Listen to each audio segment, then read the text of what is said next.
Do you know the reason why this car that I'm sitting next to holds its value so well today in the Indian market? Well, there are two very simple reasons. First of which is that this car is actually sitting at a price point and at a segment where it really doesn't have any competition, and there is no other car that will give you this kind of performance to price ratio in terms of its value. And the second reason is that all you need to do is put maybe another 6 to 7 lakh rupees on top of what you're already getting with this car as hardware, and this car straight off goes to about 400 horsepower. Hello and welcome to Bichow, and today with me I have a Skoda VRS 230 which is currently sitting with a stage 3 tune. What I'm gonna do is show you around this car, show you what all tune has gone or what all parts have gone into this stage 3 build, and then we're gonna take it out and do a drive. Now, first things first, I am in love with this color of the car. This is kind of the color which was started with the Nardo grey, I believe, in Audis, and from there it slowly transitioned over to a lot of other cars, and nowadays it's become a lot more common. When this car was launched, this is a 2017 model by the way, so when this car came out, this was actually also very special. But if you ask me, this color still looks really gorgeous, and I think in the VRS it's one of the distinctive looking colors. Now, as you can see on the outside, this car doesn't have a lot of extreme mods. The owner of this car has actually kept it very simple, very straightforward. He doesn't want this car to do track days or anything, so the suspension setup and everything is also kind of tuned in a way where this car can be used as a daily driver in the city, in traffic and all those places without having suspension discomfort, without having heating problems, while at the same time giving that performance optimally all the time throughout the day. So you see on the outside there are a couple of changes, of course. The first of which you will see over here, which are these gorgeous looking Motec 18-inch wheels,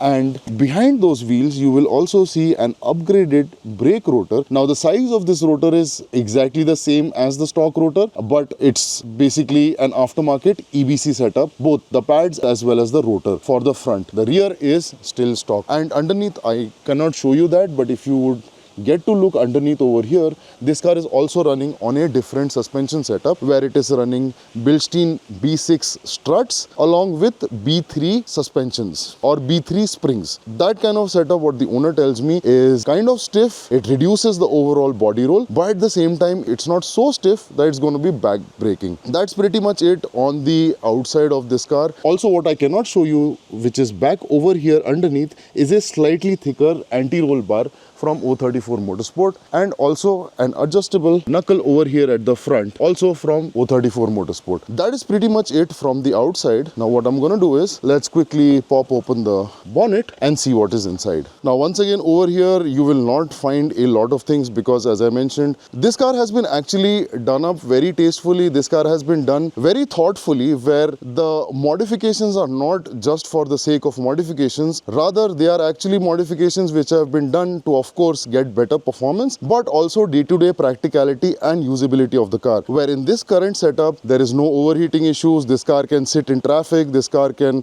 do your entire day's daily driving, while at the same time go insanely fast when out on open roads. And for that, this stage 3 setup has an APR DTR 6054 turbo which is sitting over here. Now the advantage of this turbo is that it can actually handle a lot more torque. According to their official rating, this turbo can handle up to 574 Newton meters of torque. The tune on the ECU for this current setup is also from APR, and this turbo is currently producing about 380 horsepower and about 540 Newton meters of torque. That can be taken even further actually according to the turbo's rating, but this is kind of where it is in its safe limit, where the heat can be managed properly and there is not a lot of wear and tear as well. In terms of the gearbox, if I show you here, this car is having a DQ 256 speed, and the tune for the gearbox comes from Venom Performance, which is again a stage 3 tune which goes very well with this setup. And if you look over here on the inside, that intercooler has also been changed. This is a DO88 intercooler, and apart from that, the only other thing which you would see over here, the air intake, which has been spec'd up to Euro spec. Apart from that, there is not much in terms of what this car is changed. Now, to manage that amount of power, 380 horsepower, when you put it down on the road, the owner has also upgraded to Michelin Pilot Sport 5 tires. Now, the good part about the PS5 tires, according to the owner, is that these tires are a lot more compatible to day-to-day city driving compared to the PS4s, which are a lot more stiffer. And these are both. They provide good comfort while at the same time have good grip as well. So, to test that out and to test how that engine is performing, let's get back into the car, take it out on the road, and see how it drives. So, driving the VRS Stage 3, one good thing I've already noticed is we are currently at a farm and there are no like paved roads over here, so we are actually going over basically dirt roads, and this suspension setup actually feels really comfy. Another thing the owner was telling me is that the suspension setup which currently it's sitting on with the Bilsteins is actually about 20 mm taller than the stock setup. That is really good. So even if you have 4 people sitting in the car, that means your practicality doesn't get hampered, and this car can easily manage itself over sharp speed breakers as well as potholes and other places on the road. Over here, I'm doing not too fast. I'm going about 16-17 kilometers per hour, but complete dirt roads. If this was a stiff suspension setup, this is where I would have immediately come to know about it. And as you can see, this is pretty comfortable. Not bad at all. I would say, I mean, there are a lot of people who tune cars, but you know, the way of getting your car set up to your particular liking and your particular practical day-to-day use or whatever it is, that is something that a lot of people miss out. And this car is actually very well set up for what the use is. This car has been used as a daily driver for the last 7-8 years. It's driven every day from home to work. It takes those speed breakers, potholes, traffic jams, everything, and currently sitting at around 54,000 kilometers. It's basically very comfortable. It's still a very good car to be used as a daily. You don't have to worry so much about scraping the underbody of the car, the underbelly of the car. It's pretty usable, and the drive also is really smooth. Now, this is also where a lot of people get the tuning wrong. I have driven a few cars actually in the past where the DSG tune was actually so aggressive that the DQ250 used to be very jerky, especially in first gear, second gear, and a little bit also in third gear. That is not the case over here. The Venom Stage 3 tune that this DSG gearbox is currently running on is actually so seamless that I cannot feel any changes in the gear shifts. On these roads where, you know, there are a lot of abrupt gear shifts, the transmission suddenly goes to 2, it goes to 3. But in this car, the DQ250 is actually really well set, because most of the maps that you get are European spec or international spec, which do not consider the kind of road quality and conditions that we drive in over here, especially considering traffic, the stop and go. And that is where the lower gears, I mean, on the top gears, finding performance is not a problem. But setting the gearbox to the lower gears where it is comfortably able to travel through traffic, comfortably being able to travel through our bad and pothole filled roads is something really special. Alright, we're doing a 20 kilometers per hour rolling pull. The car is currently sitting at about 2,500 RPM. 20 kilometers per hour, foot down. 4,000, 6,000 RPM, traction kicks in, speed goes to 80, 90, 100, 120, 140. We're still pulling 163. Madness.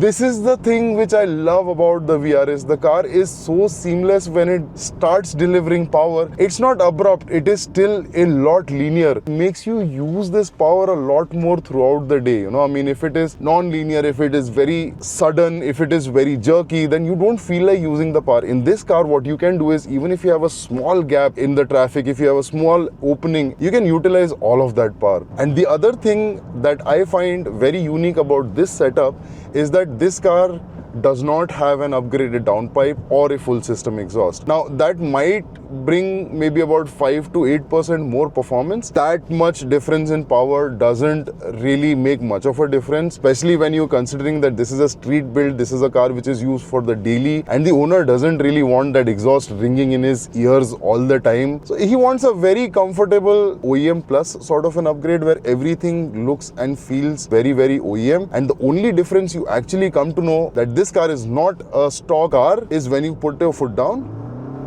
the turbo kicks in, and within no time, you're already doing 3 digits. It is mad. Now, the stock VRS is generally a little softly sprung. It is not very stiff. That is a good thing when you're using the car in the city, but also at the same time, when you're doing cornering, when you're doing high speed stuff, it sort of doesn't give you that much of confidence.